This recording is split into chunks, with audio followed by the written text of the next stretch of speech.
Welcome back to another clay video. Today we are going to create every world from New Super Mario Bros. DS inside of this 3D printed display. I wanted to start with the 3D printing because I need to know what size to create each individual world.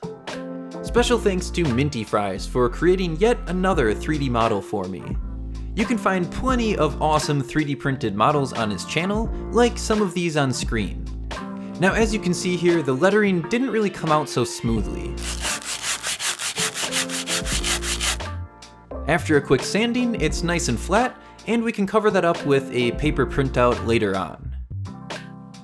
This is the back of the display. Let's give both of these a quick prime and sand. And now we can give it a nice paint job. I decided to skip on the painting process because to me it's very boring and doesn't make for a very good video. Let's take a quick tour around World 1. This is your typical grassland World 1 from Mario games.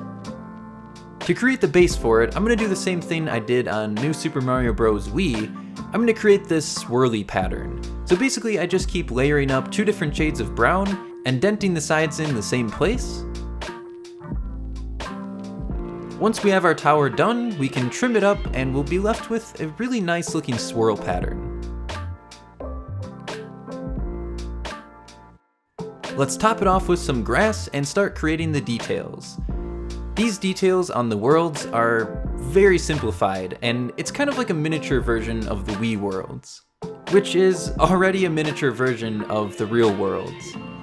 Let's add in some lighter yellow spots.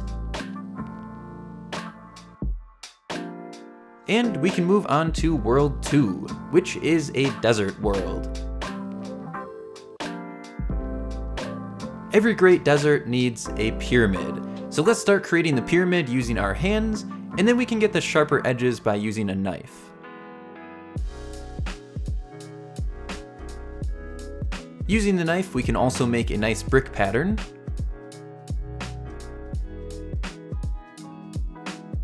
And I thought this middle section was a little bit too tall, so I added in another slit. Let's get that onto the base, and we can move on to World 3. When I realized that World 3 was the water world, it kind of threw me off because I'm used to Mario Bros. Wii where World 3 is the snow world, but after looking at a bunch of other Mario games, it kind of seems like they're all over the place with themes. But the thing that seems to always be true is that World 1 is a grassy land, and most of the time World 2 is a desert. Let's add some grass on top of our island. And now we can start working on the trees. Even though these worlds are super tiny, I want to try to add as much detail in as I can. So instead of just making a normal tree trunk, I'm going to make this striped pattern.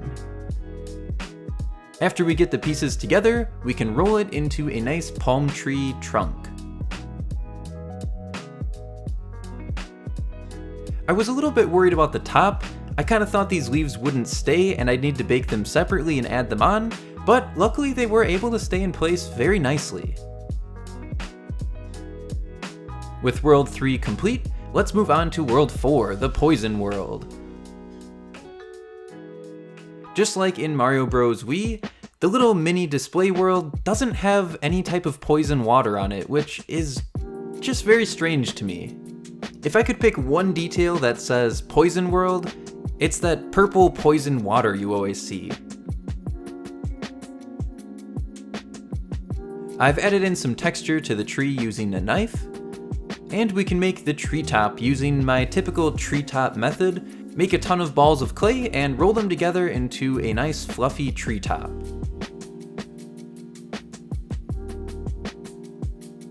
Let's get the tree assembled on top of the base, and we can move on to our next world.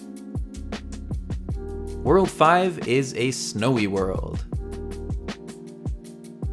Since this is a snow world, of course we need to cover everything in snow. On this little blue hill, there's actually a checker pattern, but there's no way I can create that this tiny, so we're just gonna settle for a blue hill.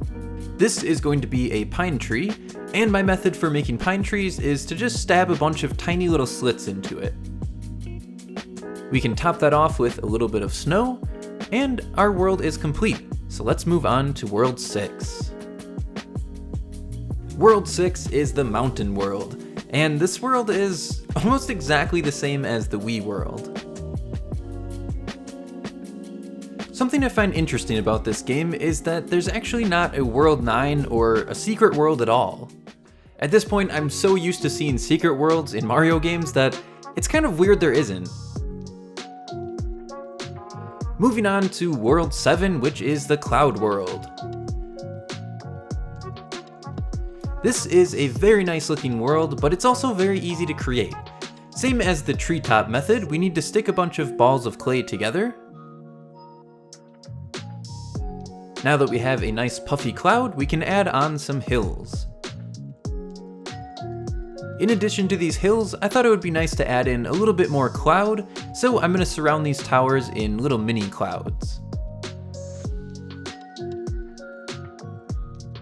Moving on to the 8th and final world, we have a lava theme.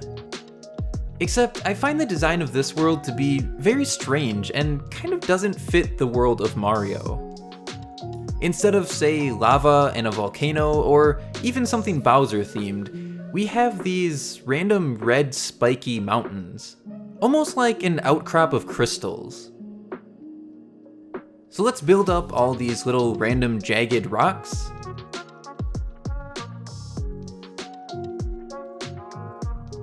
And here is our World 8.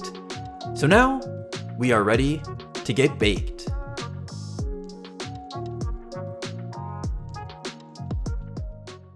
As far as baking your clay figures, the fireballs aren't required. You can use an oven, but that's not very fun. Let's get all of our worlds into place. I'm not going to glue these in or anything because I want to be able to remove them.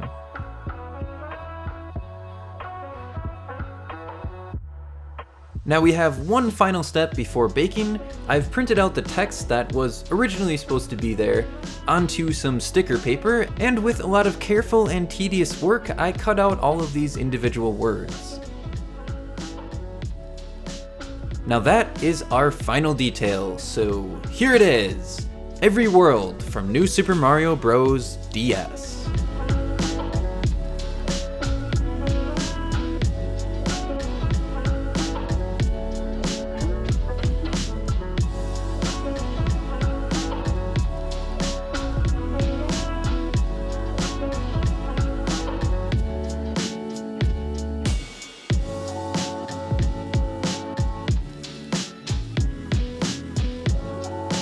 I hope you all enjoyed the video. I really like creating worlds for Mario, and especially these little miniature worlds. So if you have some more ideas for Mario worlds, let me know in the comments. I'll leave a playlist at the end of the video for some of the other worlds and maps that I've created. Thank you all for watching, and I will see you all in the next one.